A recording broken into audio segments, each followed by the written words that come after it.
we are doing the after chapter discussion for 9.02.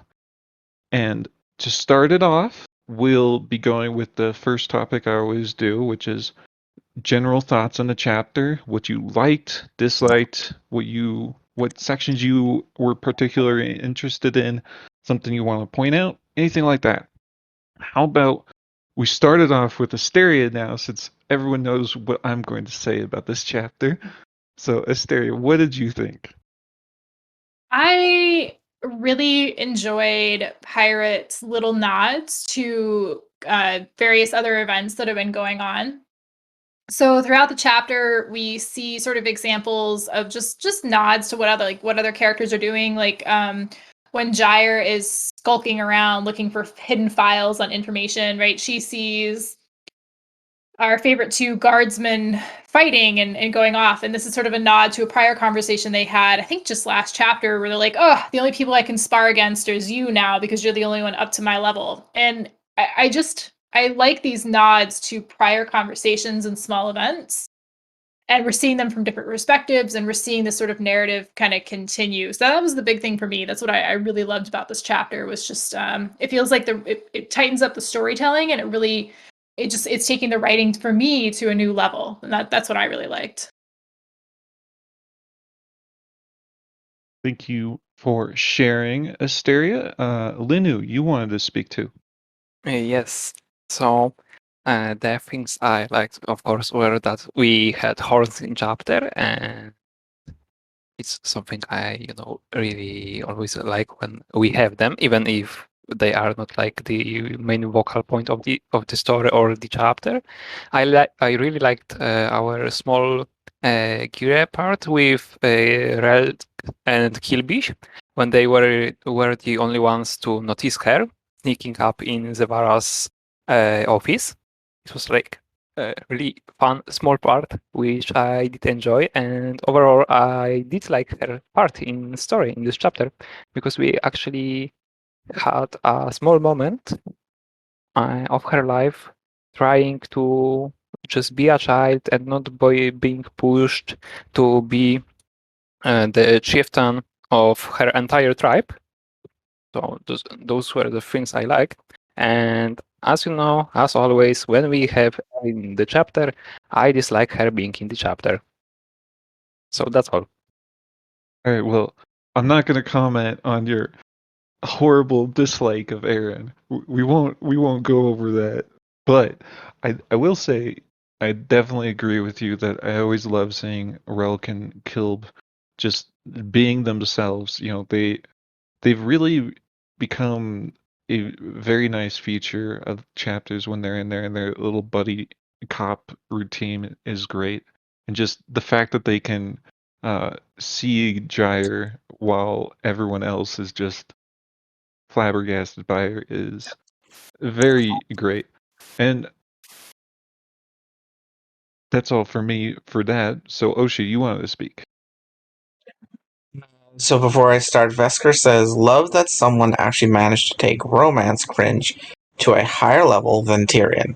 Also enjoy that Termin is finally confirmed to be in-world Gandalf. The True Chocolate says, Aaron's chuckle at the end is certified sus moment. It was a nice setup chapter. I guess I laughed. I enjoyed it. I expected a lot more pushback when the Nier's ex Aaron stuff came up, because even the mention of Aaron maybe possibly having a significant other immediately gets a lot of pushback, which I still don't understand. I really didn't think that there would be such positivity or seeing it as like a cringe moment that people giggled over. I mean, it happened for the people that I personally know, but I don't know. I just didn't expect that. Coming off the chapter, though, I kind of loved one moment the most, and it wasn't any of the nice ones. It was when Aaron melted the mithril coin. Finally, I don't know how to say that. It's like that moment, what it prompted, the following scene combined together, it's like that coin at least very prominently reminded her, bitch, stop laughing. Go do shit. Fix your in. Go do shit. It's like every comment I had concerning her, just yelling out loud, and then she's like, yep, I remember. I'll burn the world down. I remember. So I was very gratified when that scene occurred. It's interesting. Oh, are you still talking? I was going to read comments, but you're good. It's interesting. So Renaros agrees with you that the coin had to go, and Kel says that we all love serious Aaron moments. I would agree. Well, I'd say it's interesting that Aaron, right, is finally starting to get serious again, addressing, and I liked that we addressed the fact that, right, she'd been basically doing squat all before she got hit by the arrows, and that was actually a major complaint of mine and by other readers as well. And I like that Pirate addressed that. And Aaron sort of recognizes, yes, she was doing squat all before getting hit by the arrows. And it's interesting now that she seems like she has plans that she wants to enact, but she's waiting for adventuring teams and to meet the right people that can enact those plans, right? Those quests. She's saying that nobody can handle them right now. So it seems like what's kind of holding her back is she just actually, even though everybody leveled while she was out of it, they're still not high enough level for her to start acting on some of the stuff that she wants to get done. Spanner says that serious Aaron without sadness, except head scratcher, says hello, was harsh to his feelings. Wiggles, you had some thoughts. Yeah, so I'll just let me read this one off. I'll read out the thoughts and theories that were posted in a document, and this what Donkey said. We didn't read out earlier, so I'll say that. Donkey says, I am legally and illegally obligated to mention Termin. I love the Termin section. Seeing it live was amazing and hype. I wasn't there live, otherwise it might have not been as hype, but let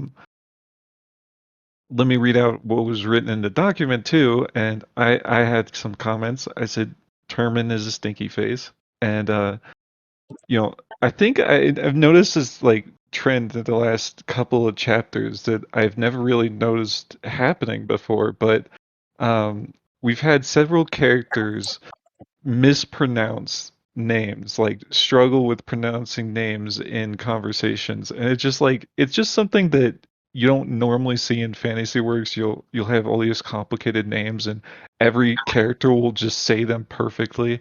And I think it's just a really nice thing to have in a story to understand that people can't pronounce names correctly every single time, or pronounce these gigantic names like Nathal Stellius.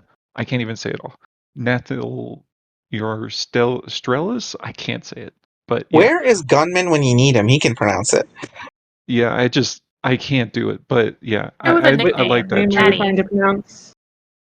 The Druid's nickname, the Druid's name. Who said something? That Yeah. one. That one, yeah. Hey, Donkey. But yeah, so another comment was, I don't know who wrote these two last comments, but they said Knowles will question / recognize that Ralden is from Earth because they've been to Earth via skill, and they know black is not a common skin color on Israel. That could actually happen. That's a fairly good observation there. It's just we know that black skin colors is not very common here, so they might recognize him for who he is. And the last comment is a question that says, is Termin Gandalf? No, he's not. Termin is stupid. Okay. Also, let me give my thoughts on the overall chapter before we move on. But despite me memeing and memeing about Termin, I did definitely enjoy the chapter. It was a continuation of what we've seen before in the slice of life we've gotten in the beginning of this volume, and it's definitely been appreciated from what we've seen last volume and how we had everything coming together and all this action at the very end. And this cool off period of slice of life has been great. I really am excited for Ralden. I want to know what happens to him, and we'll have a question on Ralden later if we get to it. And additionally, I will definitely agree with you, Oshi, about the mithril scene. That scene was absolutely phenomenal, and I'm kind of wondering if like the reason she could melt that mithril coin is simply because of how much she hated Tamaroth and how much hatred she has for the gods, or if her hatred flame is just like naturally that powerful. And maybe we'll get an answer to that at some point. But let me read off the last couple of questions or answers to this, and then we'll go to the next question. Donkey says, on Aaron having plans now. We all want to see all of Aaron's plans and all the cool stuff and other characters' reactions to them. But unfortunately for us, Erin is smart. She knows that it's best to keep things a secret until it's ready to be revealed.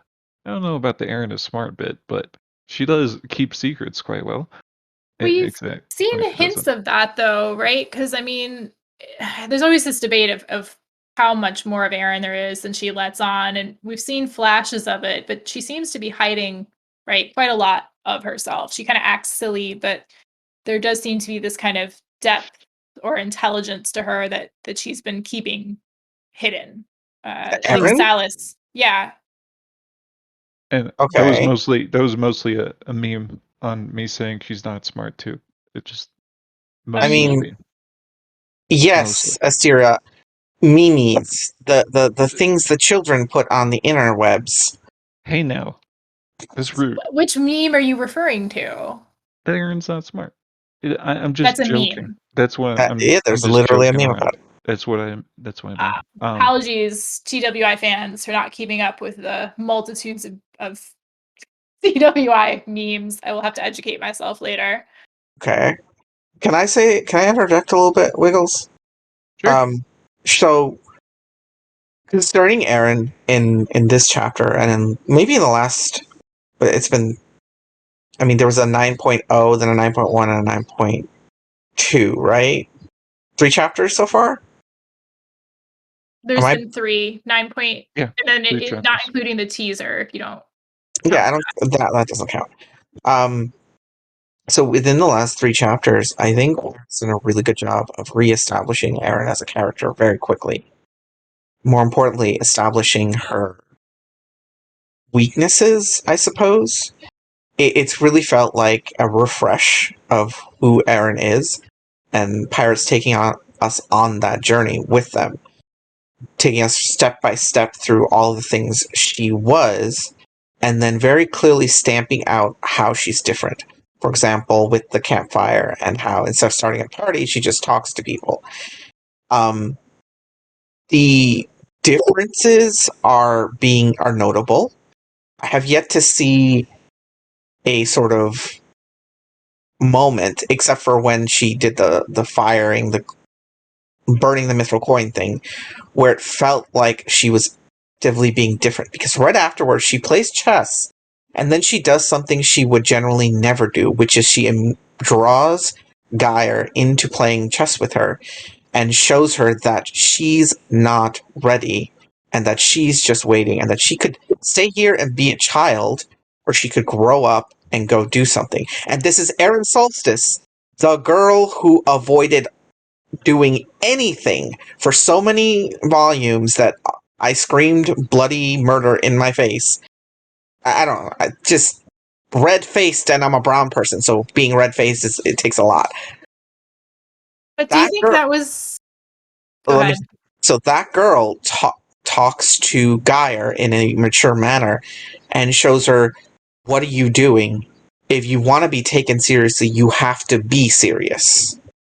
If you want to be treated well, if you want to be treated as somebody who is deserving of that level of respect, you have to meet the standard. And she says in her dialogue, maybe I'm reading too much into this, correct me if I'm wrong, that she avoided meeting that standard because she was okay with being a step behind, because it was okay. Everything was okay. And then until it wasn't, and she got shot by crossbows. And the entire world changed. So are you Yeah. going to wait for that moment or not? I want to warn you, Ranners has a comment, like a response to my comment. I'm going to go read my DMs. Right.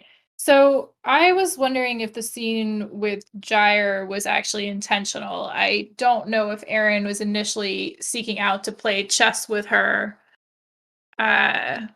intentionally at first to give her advice, or rather it was just using Gyre as a way to kind of think through her own stuff, and then unintentionally, well, eventually ended up providing Gyre advice. That didn't seem intentional to me at the start. But Randoris, you had some thoughts? Yeah, I really want to challenge the concept of Aaron didn't do anything.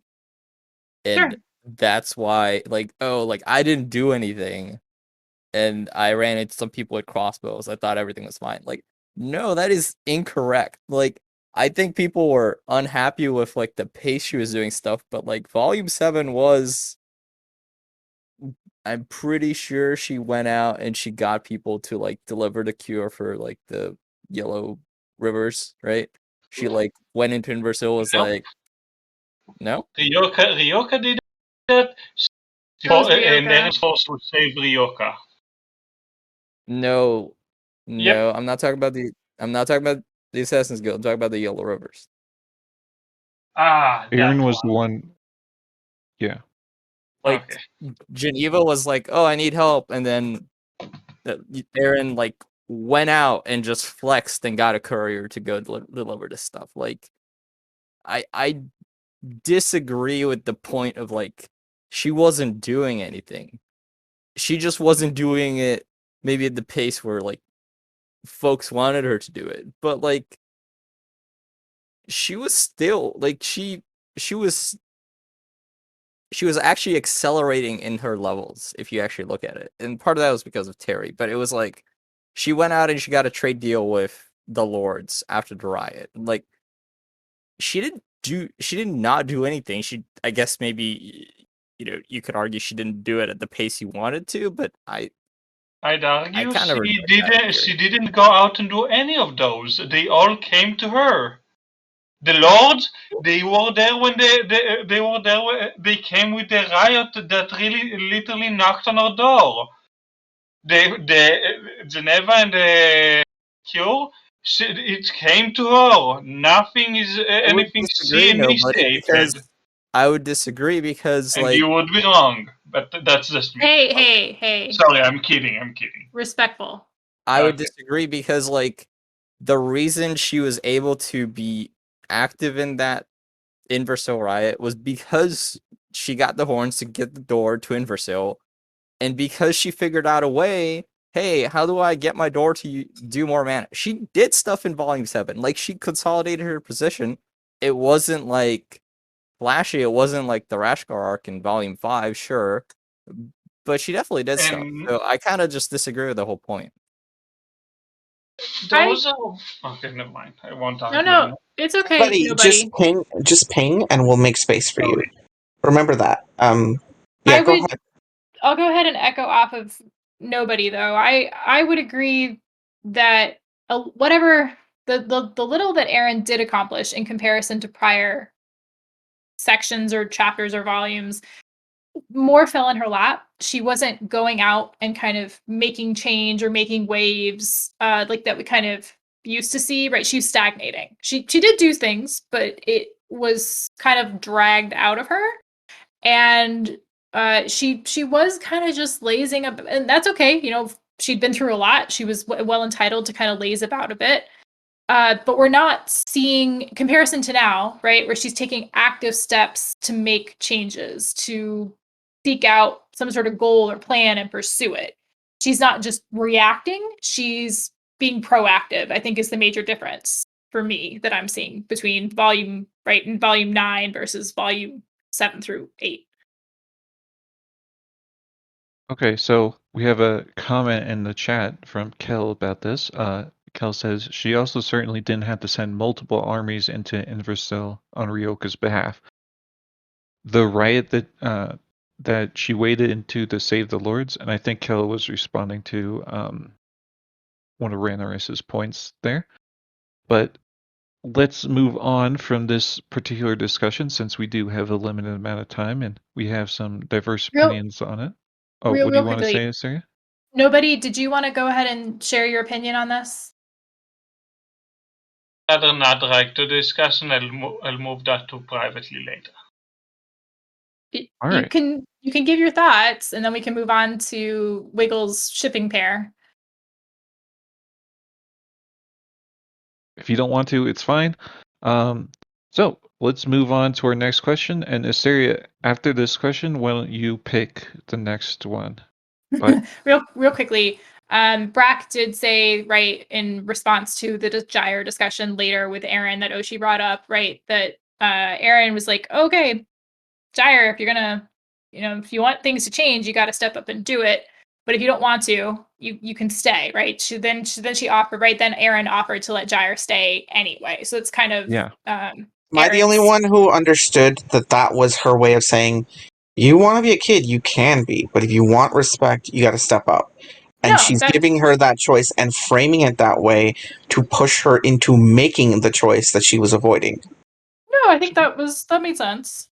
To me, it was a lot harsher and with a much heavier push toward you need to make a choice or people suffer. Rather than the friendly thing that you are trying to phrase it as. Yeah, that's what I'm saying. I'm not phrasing it as a friendly thing. I definitely saw it as her going like, in her Aaron manner, going like, yeah, wake the fuck up or you're going to end up with crossbow bolts and the entire world will change. That's how I saw it. I don't know how other people heard it in their minds, but that's how I heard it. And that's what stuck with me. Well, yeah. So on that note, let's tackle another side of Aaron that Wiggles has been trying to push us towards, his one true pair.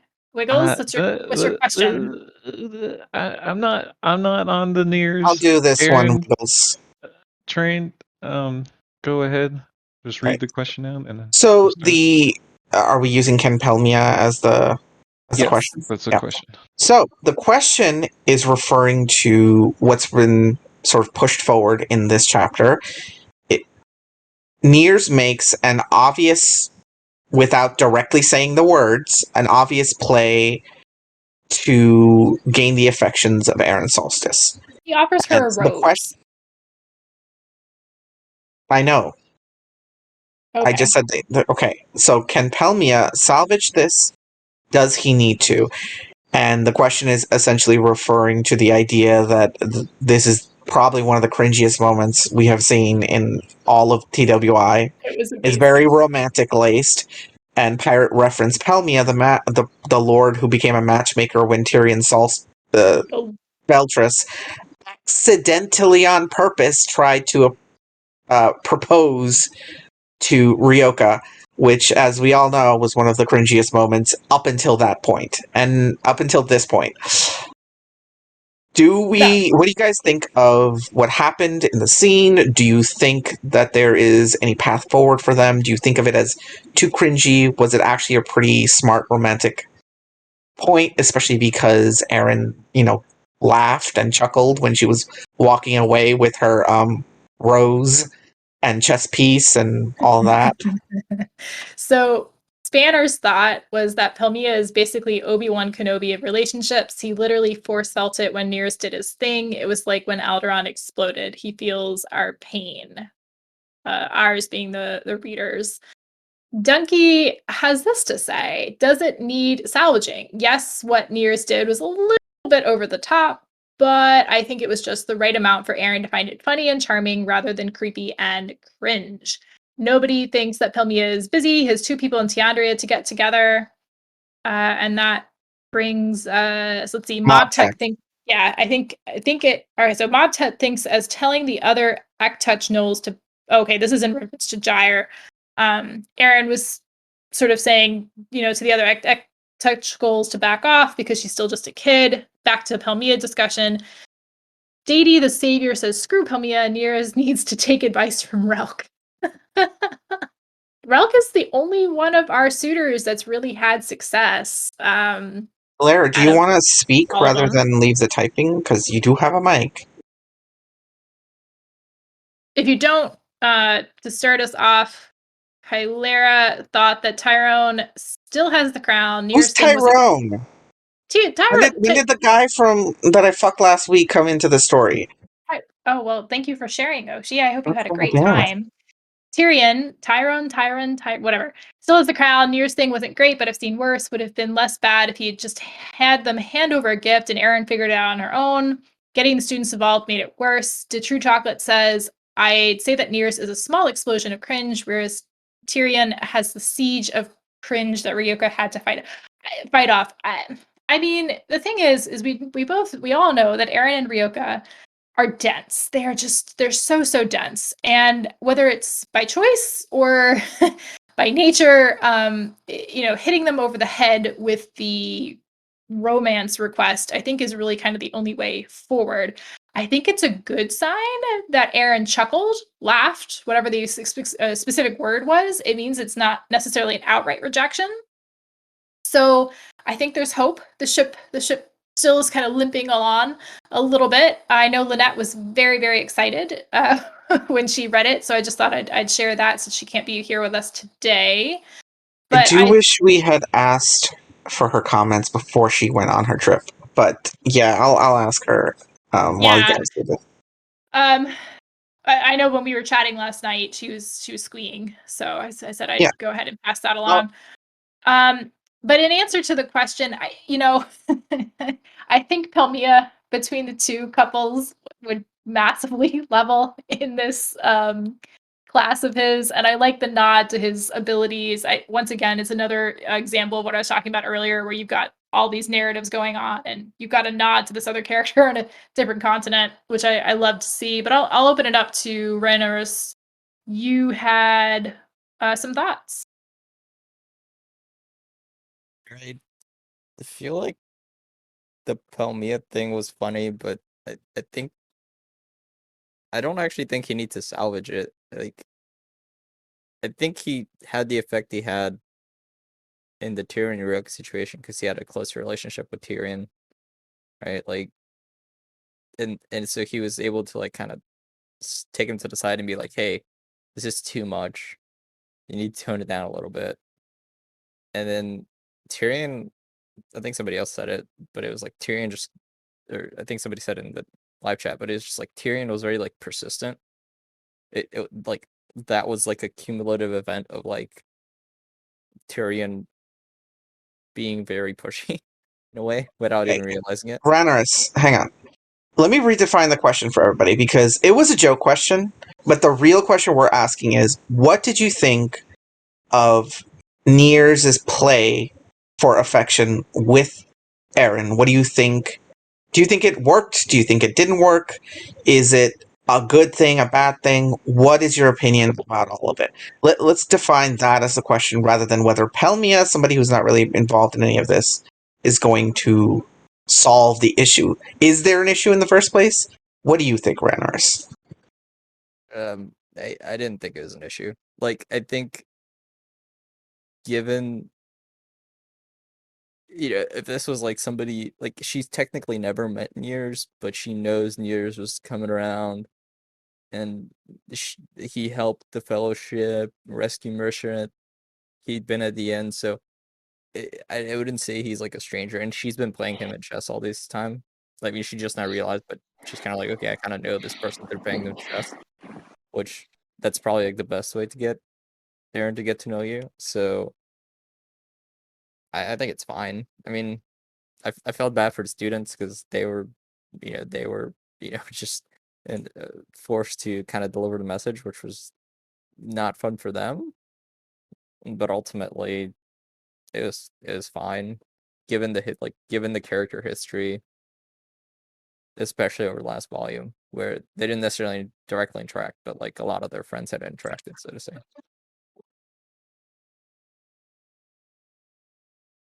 I think that's fair. Wait, can I finish? Yeah, let me do my shit and then we'll just go through this, all right? Go ahead. Excuse me. As a note, Alabaster, you were server muted because last time that's why your mute wasn't active.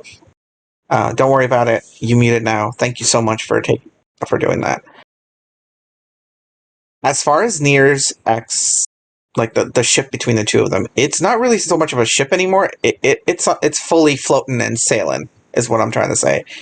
Whether or not it leads to a more romantic relationship is irrelevant to me, because it will lead to a relationship, and a bigger one than most people think. Eren appreciates a level of humor, and Nier's being Nier's was definitely willing to play into it.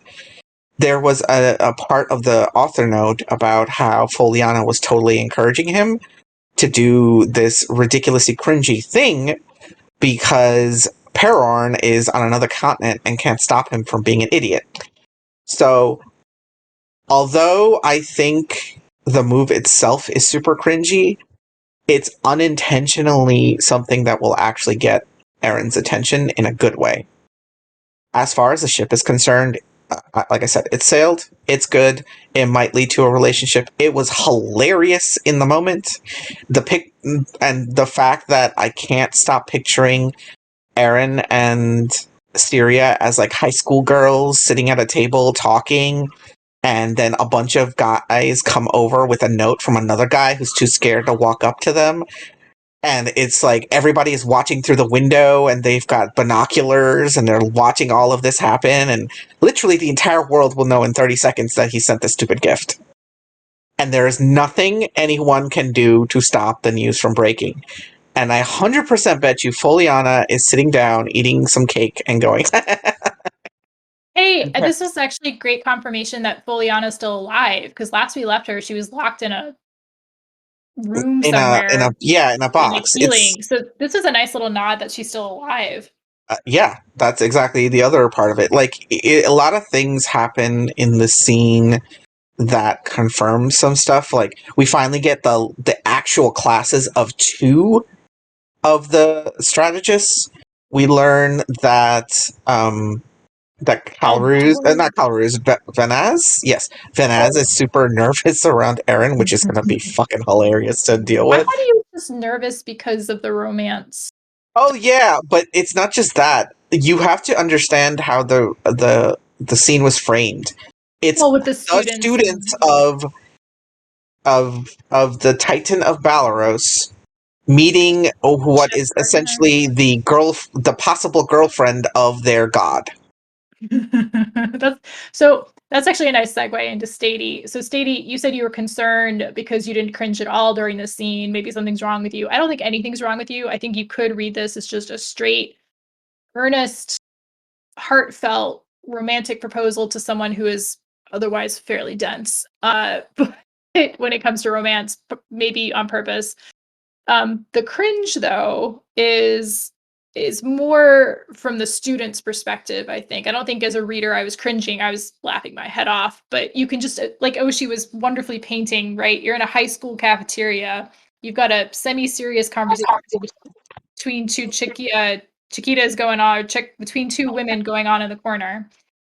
And you've got this poor group of freshmen coming in, and they're handing over this like bouquet from the senior, right, that they idolize to this pair of women that they would never otherwise talk to and hold in high esteem. So that it was like they were handing a note from a kid to a teacher.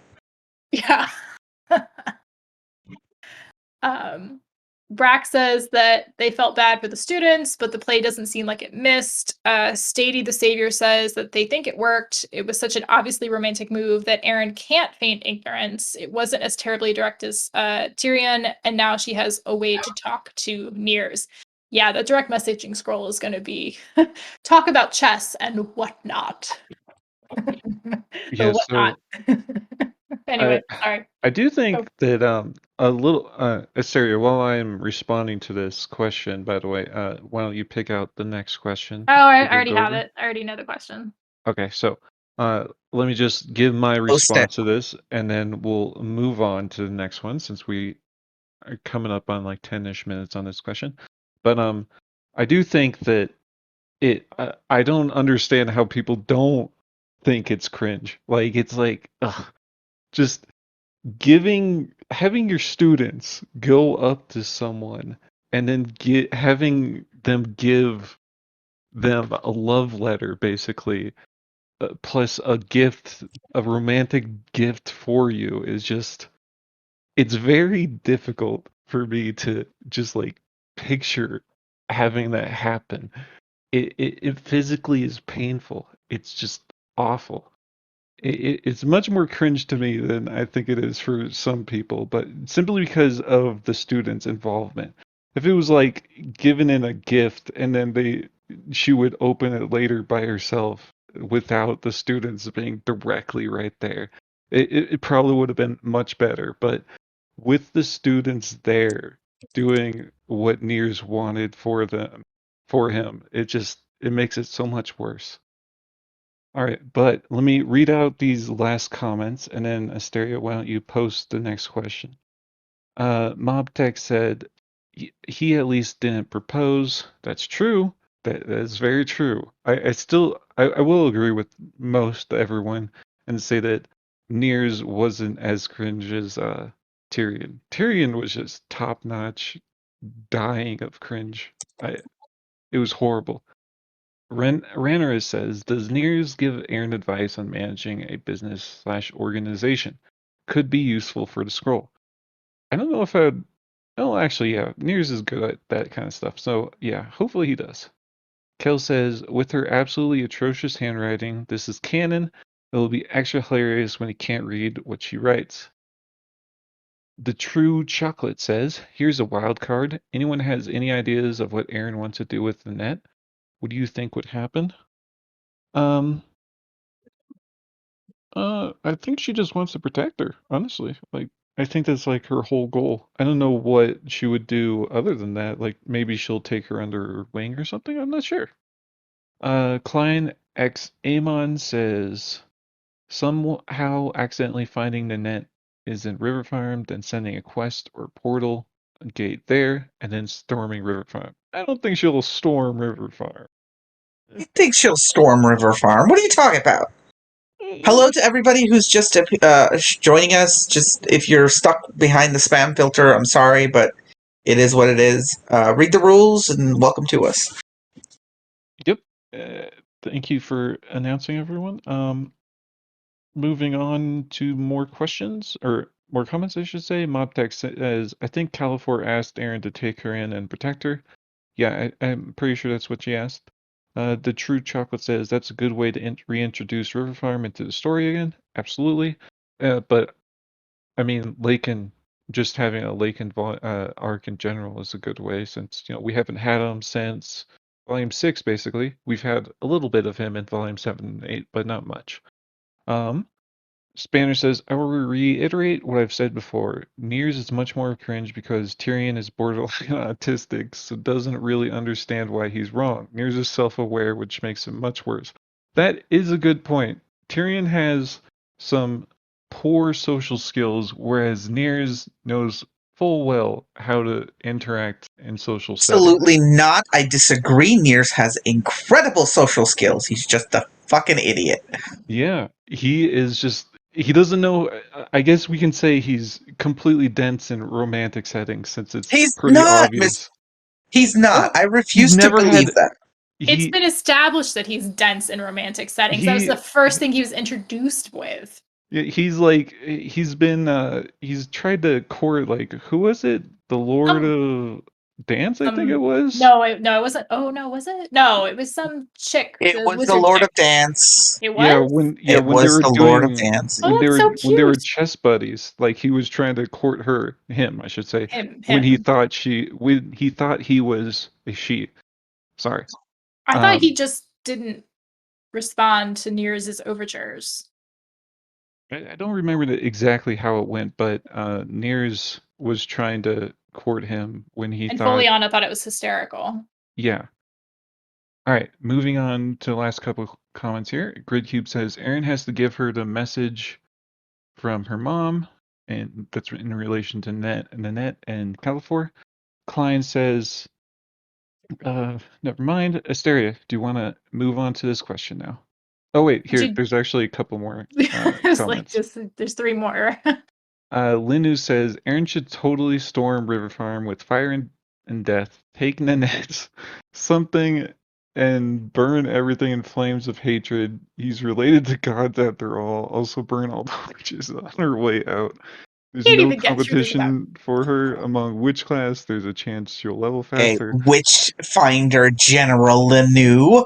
Linu is the most bloodthirsty person here, evidently. I Kel am. says You're I not can't believe bloodthirsty Wiggles just enough, said that. Oshi. You're Oh my not god. bloodthirsty enough. you're You're flowers compared to Kel. not on the level of Linu. Linu. Okay, All right. Oshi. Kel. Slovenia, so you know that he's the most bloodthirsty person in the server. Oh, that's true. Yeah. He is from Yeah. Pennsylvania. All right. Kel says Lord Bell sent him perfumed letters and Near thought based on that he was a she. He took flowers to Tarandria. Dang. Just Nears has no luck at all. Grid Cube says Tyrion has social skills? Question mark. You really think Tyrion only ever talked to his wife Eltrast has social skills better than Nears? I made my own corporation, blah, blah, blah, whatever last name he has. No, I did I missay what I meant to say? Near's I meant to say Nears has more social skills than Tyrion. Tyrion is yes, definitely like no social skills whatsoever. He's right. learning. He's getting better.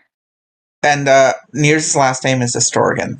Can I try? Can I say something for the question stuff? So, if you have a direct response to the questions that Asteria is posting, just hit the reply button. Asteria will then be able to see your reply and will be able to figure out where the replies start, and then she can weave you into the discussion. So Yeah, just that will help. wrapping up with Rouge Ember. Honestly, okay, so there's some comments about the door. Rouge Ember says that they think the door might be strong enough to connect. It was barely there, just barely able to reach River Farm during the solstice, and Erin has grown since then. Perhaps her skills have also powered up, or her witchery would just give it a little extra boost. She just needs to get the door back to the inn's mana field. And guys, don't forget, put your comments only in here if you want us to read them out loud. Otherwise, discuss in live chat, please. The reply button I'm referring to, Grid Cube, is you hover over the comment that Asteria posts, and then you'll see the little arrow on the right side. You hit that button, and then you type your response, and we'll see it that way. Aaron is basically going to go Sir Lancelot from Monty Python's Holy Grail on River Farm, and we are all here for it. I assume there's another discussion you guys are chatting about that because we haven't mentioned the door. Anyway, all right, so let's get back on to Wiggles' most anticipated question for this discussion. He waxed on about it in the announcement. So, the one true character has returned. Did his return live up to the hype? Do you like his new role? Do you want to see more of him and the new Earther? What do you think will happen when he gets to the inn? The one true character that I'm referring to is, of course, Termin, making his long-awaited return after an entire volume. I haven't seen him since volume 7. So this is a multi-part question. Feel free to respond to whatever part you like. I was very excited to see him back. It's always nice when we see fan favorites return. I know there's some love and hate for this character, but I think that he slotted in really nicely into this chapter. It's always great to see characters that are established kind of weaved into new parts of the story rather than introducing another new character. Though we did get a new Earther with him.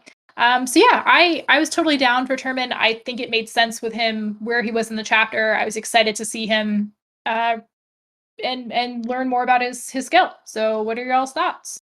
Let me say something first, all right? Since obviously this question is directed at me. I can't believe it, but Pirate Hat has done it once again. They've leaned into the meme. They've made the meme into canon. Termin is now the omnipresent. Aren't you so excited? It's so wonderful. You love it. I can't handle it. I Love can't to handle see it. Love to see it.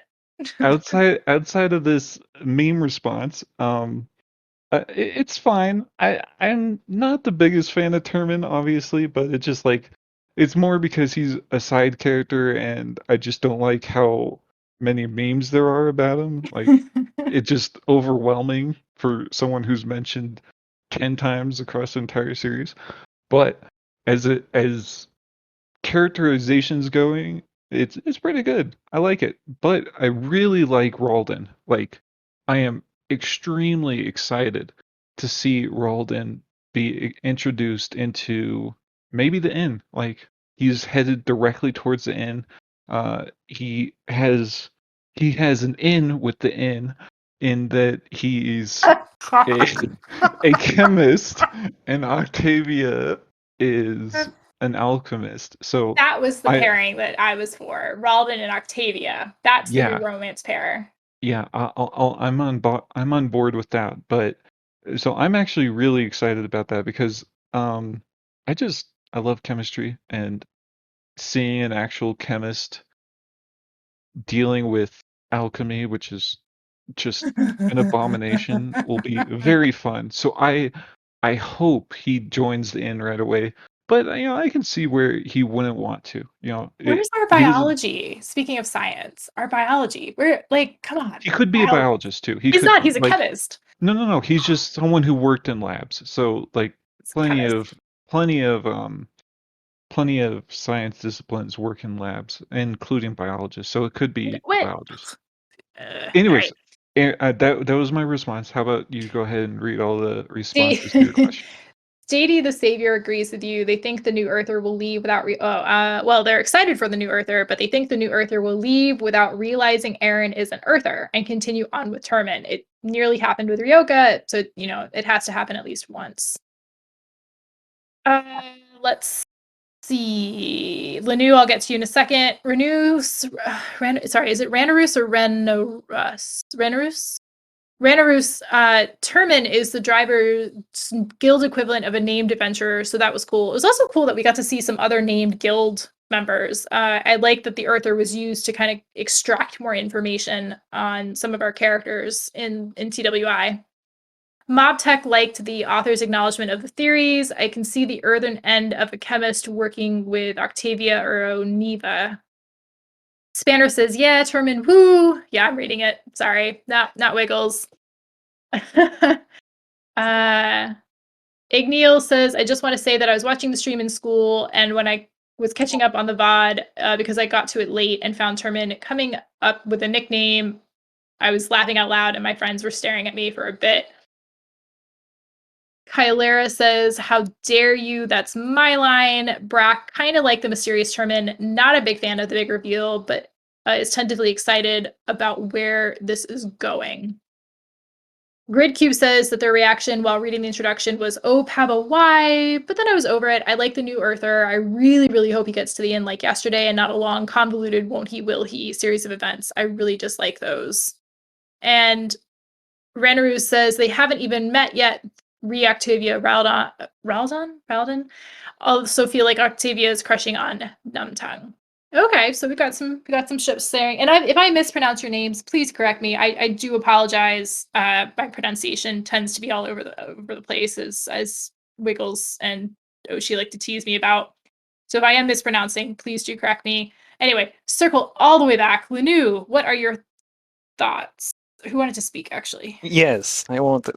Okay. So I was pretty neutral about this his coming back part as character. It didn't really matter for me in this story because it's not like I either love him or dislike him. I don't think there's particularly anything special to him, but I can acknowledge that Pirate did something really nice, which is just doing like fan service to all these people that like Termin and giving them something to be happy about in this chapter. So overall, for me, it was pretty neutral. But still, on the other hand, I can see that Pirate did something really fun for the Termin fans. That would be it. All right, thank you, Linu, for your non-bloodthirsty response. Oshi, you wanted to Yeah. say something. So I posted the next question. It's about Ralden. Are we done with Herman before we jump to No, our question? I posted the next question so you guys can post your responses because I know taping takes a little bit of time, so it's there for you. In the meantime, so about this whole Termin business, I actually thought it was a nice callback for everybody and also a sign that Pirate is changing up how they're writing things and going back a little bit, back to basics and doing slice of life. I mean, that's what slice of life means for us, those little surprising bursts of happiness that come when Pirate continues a long-running joke or starts describing a character in a whole new way. And as we've seen before, characters develop from these moments. That kind of living story is what we've all, or at least I shouldn't say what I love about The Wandering Inn. It's Scheherazade. It's one story instead of another story instead of another story.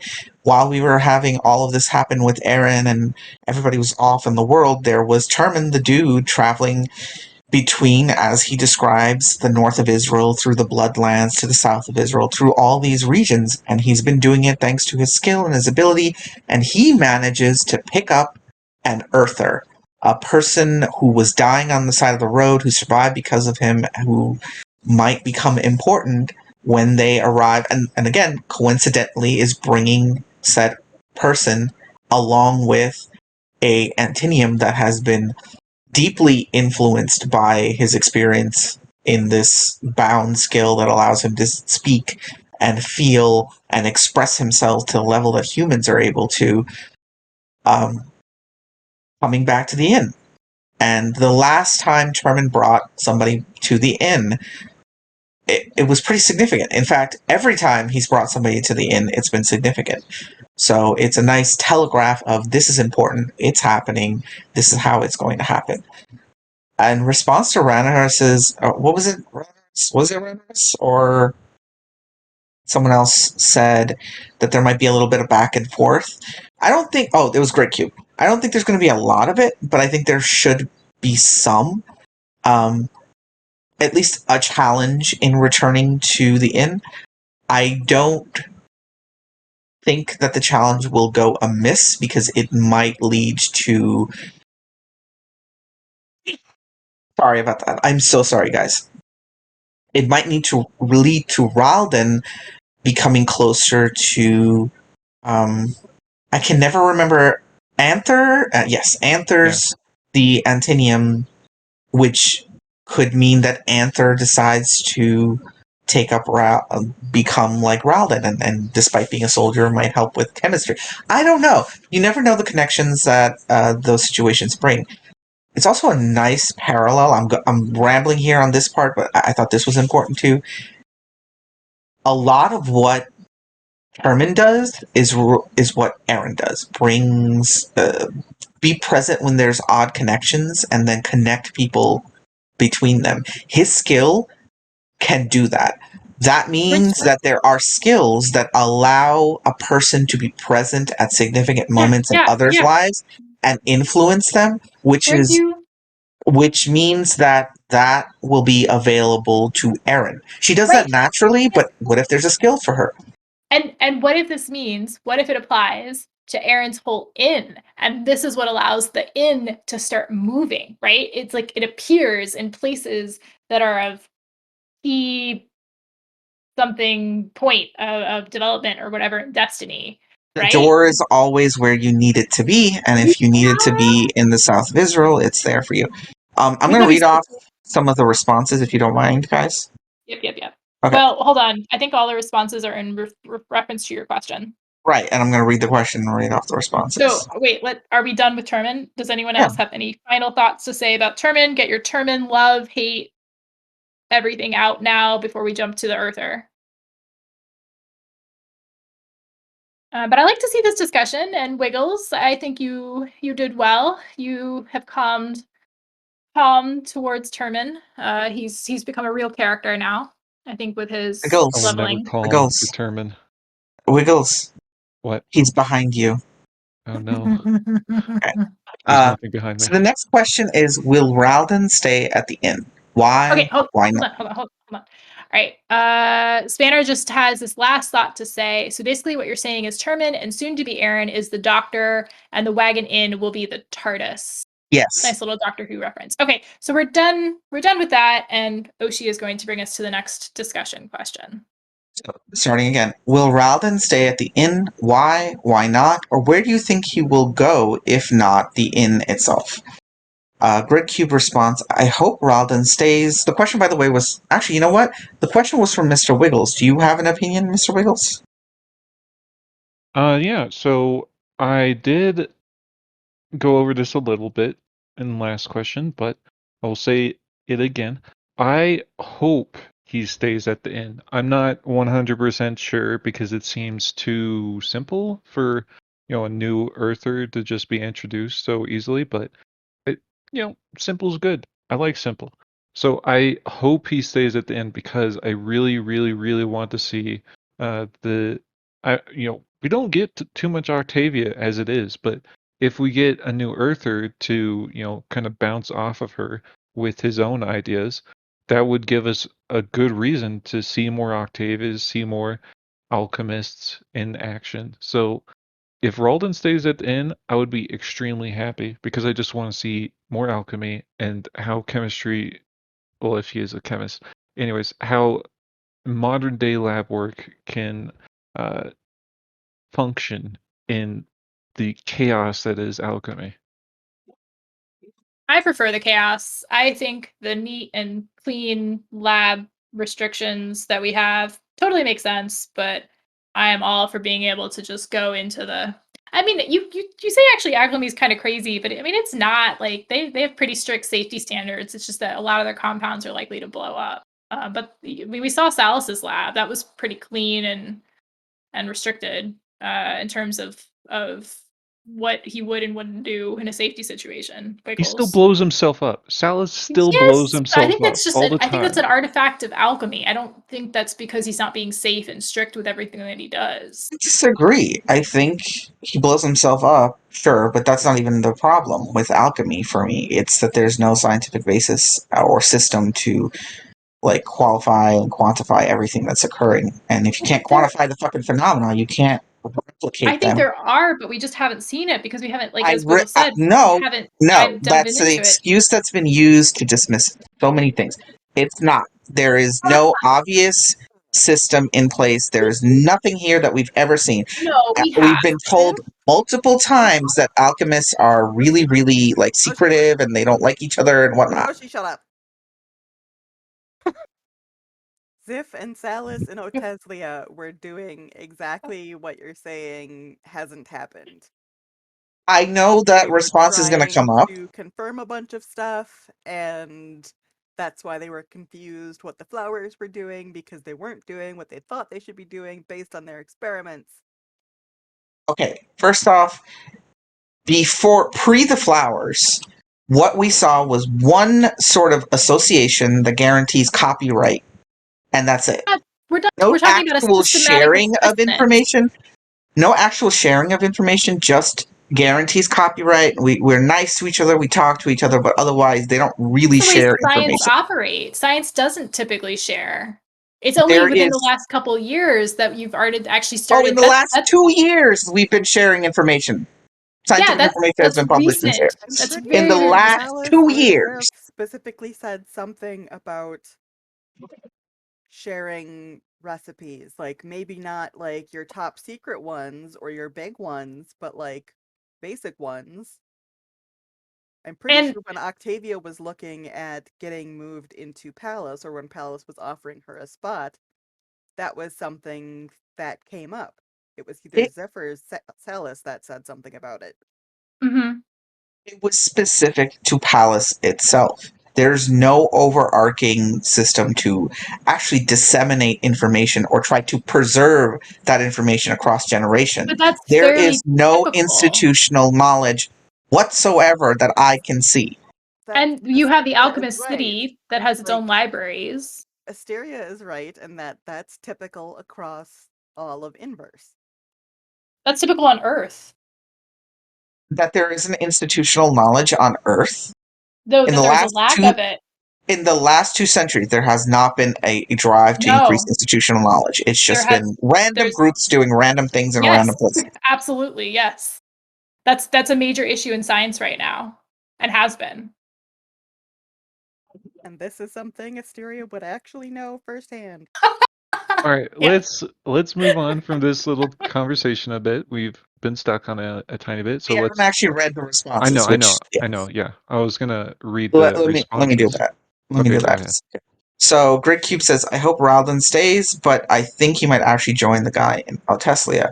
Don't know why. Maybe the Breaking Bad chemist and the fact that the guy in Alteslia is a scammer, so I totally see him working, making Earther drugs or something. Probably not. The guy in Alteslia being Rickle.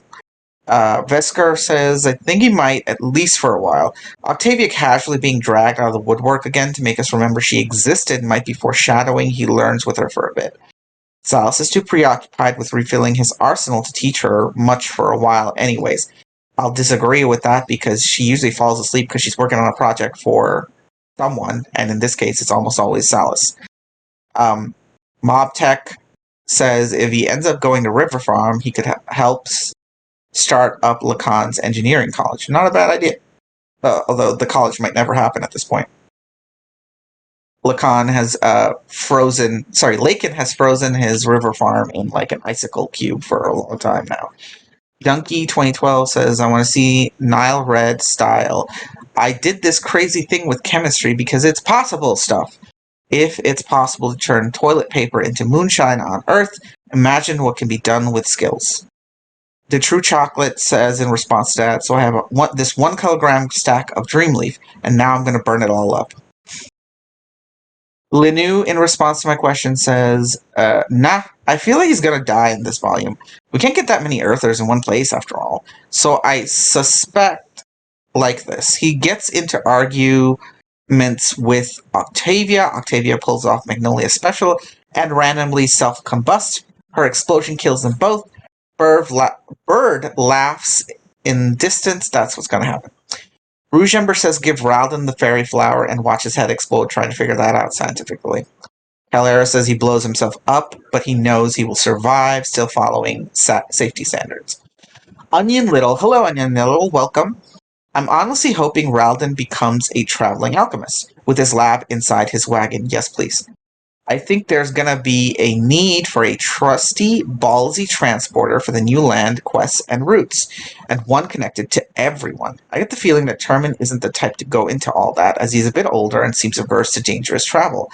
As for Ralden, he's young and probably going to be influenced by Aaron to go somewhere, meet the cast, level from it, get hooked, I don't know.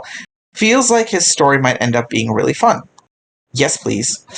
Calera says it's hard to share recipes when a skill change can change what ratios work for you. It's part secrecy and part function of the class.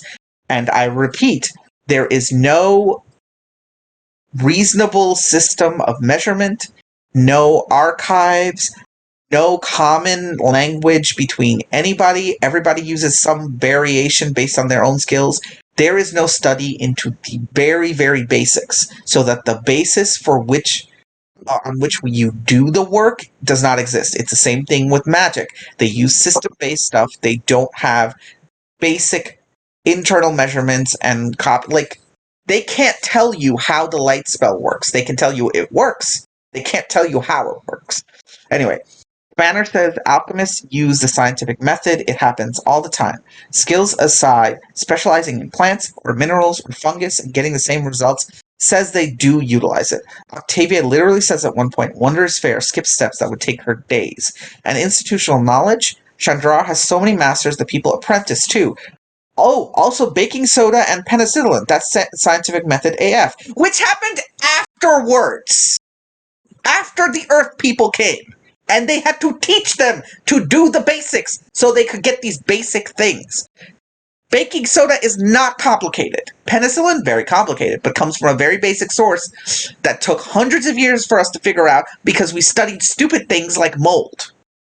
Nobody studies mold. Nobody records mold. Nobody tries to figure that shit out. Okay. First things that they looked at because it's so easy to grow.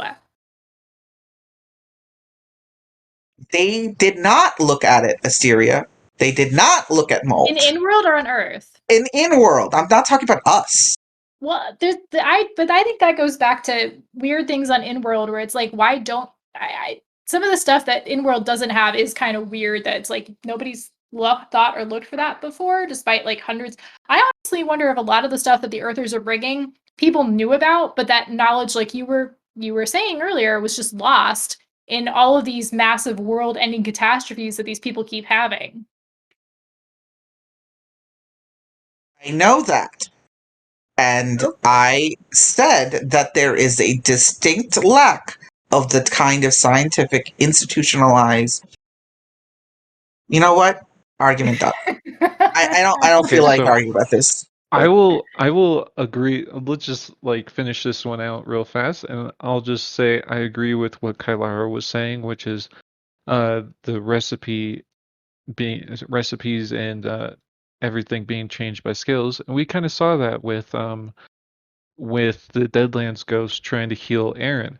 You know, they had all these methods they could think of that would, you know, immediately heal Aaron, but they couldn't do them because they either required ingredients just no longer existed, and you know, something like unicorn horns, you know, over reliance on a specific ingredient that isn't replenishable anymore, or they were reliant on skills to bridge the gap. And you can't be reliant on skills when you're dealing with mass production and just handing down scientific recipes. Like things like Sage's Grass, which was created, you know, I forget how long ago it was like a few thousand years ago. That kind of stuff really revolutionizes certain aspects because they have an easy reproducible way to create healing potions. But without that kind of massive um, advancement, in-world really does struggle with having um, standardized recipes simply because of skills and how they screw with everything. But that is it for this particular question. It was a feisty one. We got quite confrontational. This was a feisty after chapter discussion in general. Actually, I was kind of surprised by that. I didn't think this would be the chapter for that, but it happened. So let's move on to the final question because we're a little over an hour now. Um, the final question is just any final thoughts you guys have on the chapter, any closing remarks you want to give on any aspect of the chapter we haven't covered yet, you know, anything like that. And I'll start us off by saying that one aspect of the chapter we didn't really cover that I was really interested in is Rags. You know, we kind of got a little teasing for Aaron actually talking to Rags for once, and it was acknowledged in the text a bit that Rags, Aaron talking to Rags is one of the, you know, one of the most, it's the most prioritized person she needs to talk to. I'm really excited for that. I can't wait for that conversation. And I'm actually really wondering which goblins will come to the inn. I don't think Rags will let Calescent, I don't know if I'm saying his name right. Calcent. Calcent? Okay. Calcent. Calcent. Okay. Calcent come to the inn Lesson's because fine. he is a very, very important member of the goblin tribe. So I I don't think think you she would. underestimate how much the goblins need to break from the spices, though. They They like might him put him though. on leave. I really do think Calcent is too important though. So I don't think he will come, but maybe one of his sous chefs will uh, make the journey. But those are my closing thoughts. Either Asteria or Oshi, what are your guys' thoughts? I ranted for a little while, so Asteria, you go first. You just want to have the last word, which I acknowledge. I enjoyed. Yeah, there's a lot of different aspects about this chapter that there's so much we didn't get to. One of the conversations that I'm really looking forward to to seeing, right, you mentioned Rags with Aaron. I'm looking forward to Aaron with Moore and Aaron with Halric. Right, Halric was just wrecked after finding out that Aaron had passed. And we haven't really seen him or a lot of his team, and we haven't seen anything from Lakin in, oh gosh, chapters. So I'm that's the one I'm sort of starting to anticipate more of these encounters that Aaron's going to have with these other characters. But actually, really adored this chapter. Liked, thought everything flowed, and just really enjoyed everything. Some final thoughts from others. Onion Little says that actually Octavia had a bunch of different types of mold. She was studying with Ryoka, or was she studying when Ryoka asked for it? If I remember correctly, for penicillin, you just need a very specific type that might have been gotten lost. Spanner says skills are crutch, seeing the waning world. Also see River Farm messing up Trebuckets. Learning versus skills straight up was a Lakin issue much earlier on. Nobody countered with that skills aren't new. The waning world isn't new. It had peaks and waning times before. Spanner's all about Calicent becoming the new Wandering and Chef. They've even made fan art for it. Onion Little loves that they went through Kevin for Rags. They think that K and R are probably pretty tight. Stady the Savior says that goblins from Lakenville have come to help out Aaron and Pebble Snatch. Ooh, Pebble Snatch being the cook. That would be awesome to see. Ooh, really good point. Lanu says with Aaron out, Lanu would like Aaron out and Sylvania as the new main character starting next chapter. Odds of that aren't big, but I can believe because this is what TWI teaches us with our last few chapters. We're not ready for true greatness yet, but we're getting there. If Gyre can be happy, if Goblin and Ants can work at Wandering Inn, if Silveron can sleep in the inn, then it's not entirely impossible that the starting new chapter, Sylvania is going to take over running the Wandering Inn. Asteria, I wanna ask real fast, Linu, how big of odds do you think of that happening are? Like, what number do you think? What is your thought on how likely that is? Like, 1% chance, 2% chance. What do you think? I How think, likely? I think it's between like 100% and 0.00001%. There we go. It's as likely as Ryoka and Tyrion getting together. Tyrion! Jesus. Okay. Sorry, Asteria. I had to know what No, Linu thought of on course. Kel says just move the River Farm goblins to Lesor. But I would I mean, Aaron should have asked actually about the River Farm goblins. I'm surprised that maybe she's just forgotten about them again, like she keeps forgetting about the basement He and never the got stable. told seriously about the River Farm goblins. I thought she was going to smack Lake in a new one because she found out about the goblins. She found out that they were there, but she doesn't know who's there. She doesn't know what's there. She doesn't know any of the details. She doesn't even know Ulvama's from the fucking room. She was literally coming back from the message to Lakin basically saying, I know you have goblins and we'll talk about it. And then she when got I shot. get there, and then she was God, shot. you're right. That's Yeah. another encounter that we haven't had yet. Yeah, it's happening. It's gonna happen. But yeah, I expect she doesn't remember any of it because she got fucking shot in the goddamn chest. Anyway. Gridcube says that they love the chapter, particularly the part where Aaron's hate fire can melt Mithril. Onion Little's looking forward to Aaron and Pisces in a combo, but they're guessing that it's probably going to take a while longer before we get there. You guys are making fun of my pronunciation of Trebuckets. Kel says, yeah, you guys just okay. Lots of making fun, mockery. Gridcube says that she found out that Pebble Snatch was alive like this chapter, and she doesn't know about the River Farm. Okay, Oshi, final thoughts? Lord, first, thanks everybody for coming to the discussion. If you showed up a little bit late or you just joined the Discord, rules are rules. Just check it out. The announcements have anytime there's an event. How we do the event is usually repeated at the start, so if you don't know what you're doing, don't freak out. Just ask somebody or just ask us and we'll tell you what to do.